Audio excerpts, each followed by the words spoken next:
So, typical training errors that we would be looking at, or patterns of behaviour that people get into, myself included, when we have injuries. We go through what's normally called a boom and bust pattern, and we have some images for that.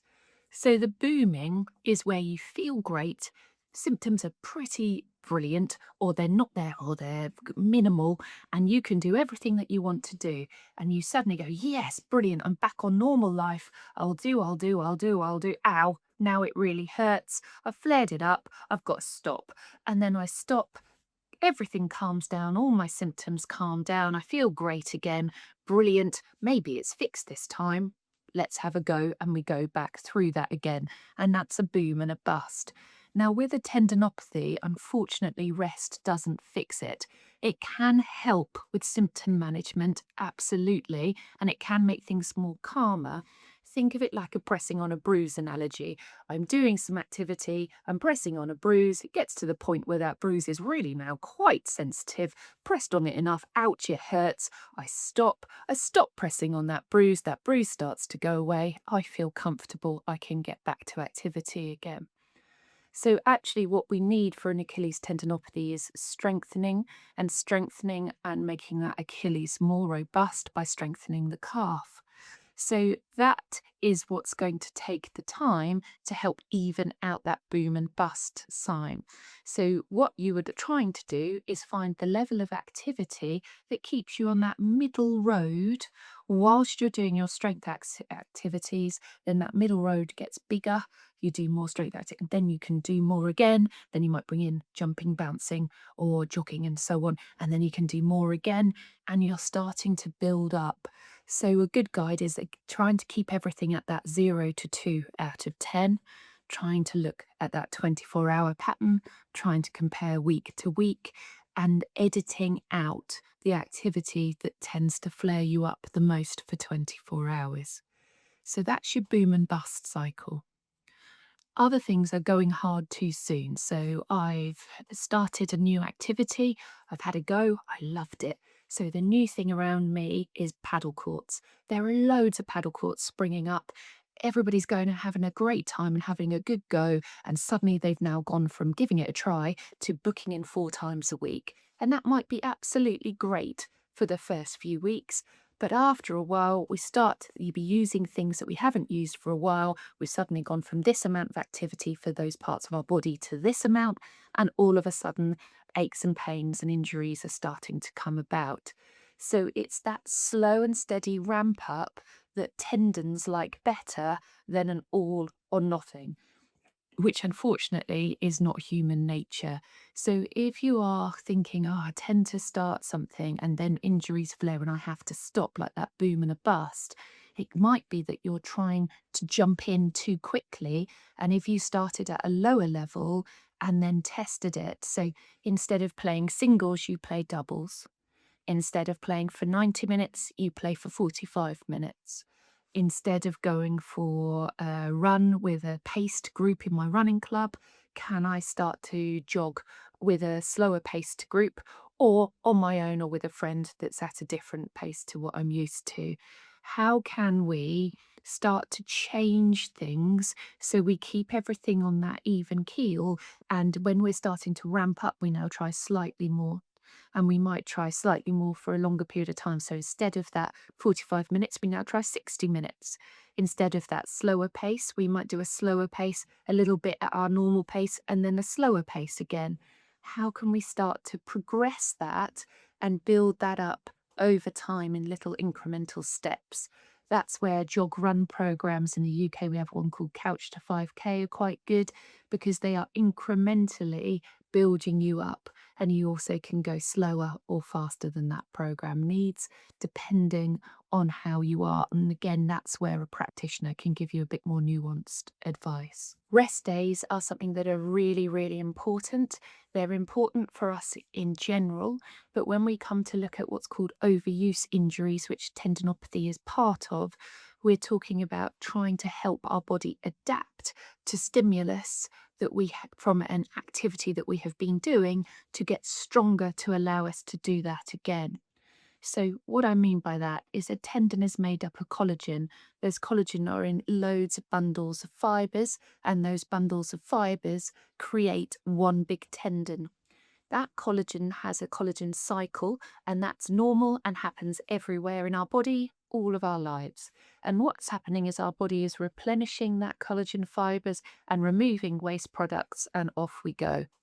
When we do activity, we have a strength adaptation or an adaptation response to that activity. So when we do it, our body responds. It starts to create micro damage within the tissues, i.e., it's starting to say, oh, you've pushed my boundaries a bit. And then it adapts, makes that tissue stronger. That tissue can now cope better, and we go again. So that's how we get fitter, how we get stronger, how we can manage to do things. But that cycle takes a period of time. And if we're doing too much activity without allowing that cycle to complete, so if we're overlapping one cycle across the other, that's when our tissues go, can't cope anymore. I'm going to become a cycle of disrepair. So the repair, it's now not repairing. So it's starting to say, I'm getting a bit injured or aggravated or a problem. Now, that's not to say that what we've done there is permanent damage. What we're saying there is that the body can't keep up with the demand that you're asking it to do. So having at least one, maybe two rest days a week is a really good time to look at, can I calm this down and and make sure my body's building up that resilience to it. So a rest day after your most intensive activity day or your highest time on feet day is an excellent one for an Achilles tendinopathy. Now, a rest doesn't mean you've got to sit with your feet up and do nothing at all. It just might mean that you haven't got as big a time on feet that day, or you're not doing anything to stress that calf and Achilles complex. So, not doing loads of strength activities or anything that involves a lot of moving about where you might be raising up onto your tiptoes and coming back down again. So, rest days are really important. You can have one good rest day and then you might carve out a cheat rest day in the week. And that cheat rest day might be where you do an activity in the morning and then you have the rest of the day not really doing anything, the next day not really doing anything, and then do an activity in the evening. So you've had a fake 24 hours, but yet you've managed to still fit things in. Again, that wouldn't be ideal if that was the only thing you were doing, but adding in a second one, maybe there's a clever way you can move your diary around to look at that. Another good thought process to see if you're at the right level of activity is to look at the number of minutes that you are doing activity in a week, or it might be step count again, or it might be mileage. It depends on what activities and sports you're doing, and seeing how much of that is high intensity activity. So 80% of that activity should be at a very light to moderate level. So a lower, medium intense activity, and 20% at that full on, I'm really going for it and working hard activity. If you have so much in your diary, that means you've skewed over that 20%. Like I said, number of minutes working is an easy way of looking at this. Then again, you may be doing something where you're doing too much exertion and trying to change that. How do I modify that to get that 80-20 split is a good way of looking at it.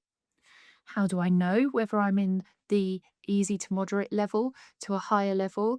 Well, fancy devices might be able to tell you, looking at heart rate and telling you what your heart rate is and different parameters, which again tend to be told on things like this or other programs that you can look at in software.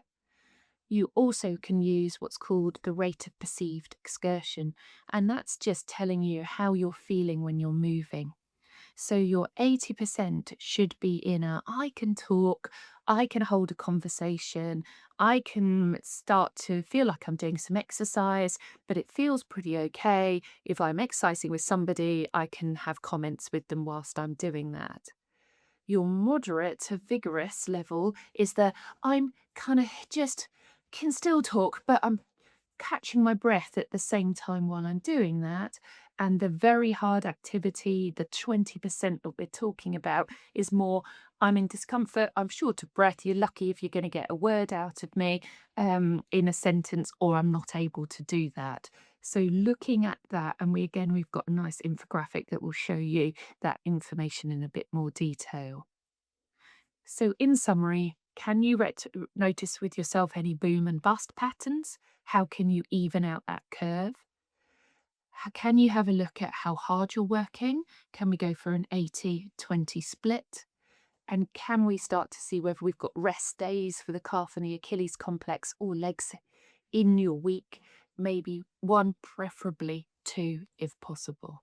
So now let's say we've got an activity planned. We've got something coming up. It's a holiday we've been looking for, or an activity weekend, or an event we've been looking forward to that we've paid to go and join in for that's active. Those sorts of things we need to have a think, how can we plan for? So we've given some bits of tips already. We're talking about not having a sudden load in activity. So over the weeks to months beforehand, can we be focusing on our strength and rehab? Discuss this with the practitioner that you're seeing that can give you a program and tell you how realistic that goal is in that time scale. Can you be practicing for that goal? So what is it? Is it multiple exercise classes in a weekend? Is it walking more mileage than you would normally do? Is it a tournament where you're playing multiple games? How can you start to increase your activity over the next weeks or months beforehand so that it's not suddenly gone from here to here?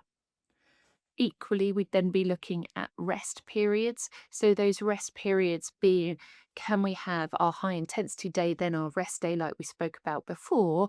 But equally for that few days before, they talk about it with tapering when you're looking at training for marathons or similar long distance events. But can we for that week before have a more restful week for our lower limb in this instance? You might also need to find that you have a lighter load week when you return. And if you are doing your rehab exercises, those rehab exercises when you return are not at your maximum level. They might be 20-30% less, seeing how your symptoms are, or you might need a few days rest completely before then going back to do those again, and then again ramping that activity level back up to your normal level that you're doing. So your plan would be a couple of 3 months before. Ask yourself honestly, how are my rehab exercises going? Am I progressing them, or am I in a holding pattern? If I'm in a holding pattern or I'm not progressing and my activity level coming up is much higher, how do I progress those over this next 2 to 3 months? Again, that's where a nuanced approach speaking to a practitioner would be important at this time. How do I then look at, I'm trying to get to here and I'm here currently, how over those few months do I manage to put in that activity so I'm ramping it up? And how do I put in at least 2 rest days a week? With that, there's some evidence base in running research and also in strength and conditioning research about loading more for a few weeks and then having a deloading week. So you might be doing increase, increase, increase, and around about week 4, decreased week. So you're still doing something, but you're not doing as much. So instead of 3 runs, you might be doing 2. Instead of lifting heavier weights and pushing it up, you're not really doing anything at all. You're doing more mobility work that week. It's about ramping up and giving yourself the time that you need. So again, looking in your diary, what suits you better? 3 weeks up, 1 week down, 5 weeks up, 1 week down. How does that work with you? And if I am doing that, how am I incrementally changing things? Again, in research for endurance sports, they're talking about a 10% rule. So the amount of activity, so again, doesn't have to be mileage or step counts. We're sort of transferring that over, although there isn't the evidence for that. How do I move this amount of activity into the next level? Well, again, about 10% is more. So it might be that you're looking at the volume. How many minutes exercising am I doing in total in this week?